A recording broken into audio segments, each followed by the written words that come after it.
Shalom. Good morning to all. ప్రియులారా, పర్ణశాల పండుగలు ముగించుకున్నాము. ఆయన సన్నిధిలో మనం సంతోషించాము, ఆనందించాము. ఈ వీడియోస్ ఇంత రికార్డింగ్ వెనకాల మన బిడ్డల ప్రయాసం ఎంతో ఉంది.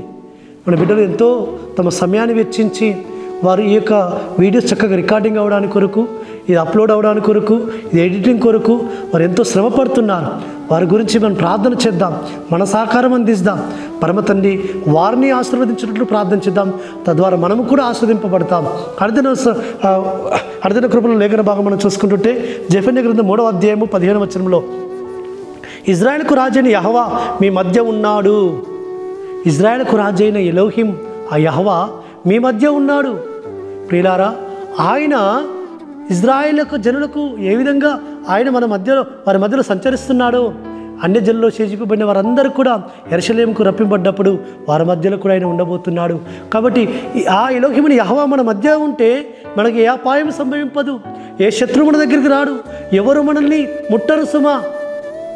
అందుకే భక్తుడు జెఫన్యా ఆ ప్రవచనముతో ఆయన ప్రవచిస్తున్నాడు.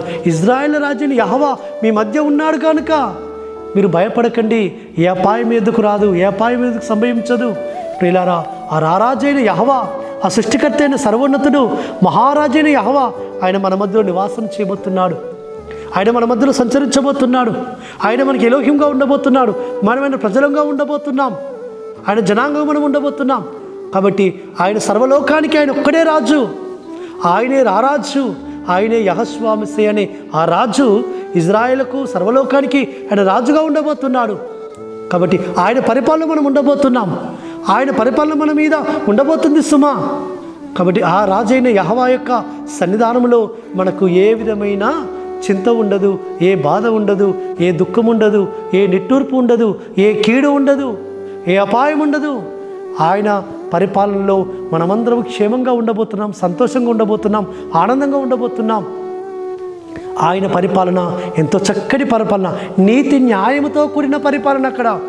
అక్కడ నీతే కనబడుతుంది, అక్కడ న్యాయమే కనబడుతుంది, అక్కడ ఆయన మహిమనే కనబడుతుంది. ఆయన రారాజుగా ఉన్న ఆయన రాజ్యములో. కాబట్టి ఆ రాజ్యంలో మనకు ఆయన ముఖదర్శనం చేసుకోబోతున్నాం. ఆయన రాజ్యంలో మనం ఉండబోతున్నాం. ఆయన రాజుగా ఉండబోతున్నాడు. ఆయన పరిపాలనలో మనము పరిపాలించబడబోతున్నాం. అట్టి విధమైన కృప ఆ పరమ తండ్రి ఆయన రాకడలో మనకు అనుగ్రహించి మనల్ని ఎత్తబడే గుంపులో ఉంచి ఆయన రాజ్యములో, ఆయన రారాజుగా ఉండబోతున్న రాజ్యంలో మనల్ని ఉంచును గాక. ప్రార్థన చేసుకుందాం. పరలోకమందున్న మా తండ్రి, సర్వోన్నత జీవాధిపతి, ఇజ్రాయేలుకు రాజైన యెహోవా, మీరు మా మధ్యలో ఉండబోతున్నారు, మా మధ్యలో సంచరించబోతున్నారు, మా మధ్యలో మీరు నివాసం చేయబోతున్నారు. రారాజుగా తండ్రి నీకు స్తోత్రములు. అట్టి పరిపాలన మేము ఉండడానికి సహాయం చేయమని ప్రార్థిస్తూ యెహోవా నామమున స్తుతించి ప్రార్థించి వేడుకుంటున్నాము తండ్రి. ఆమేన్. సర్వోన్నతుడు సర్వాధికారిని యెహోవా కృపా కనికరము మనకు తోడుగా ఉండి మన బలపరిచి నడిపించును గాక. ఆమేన్.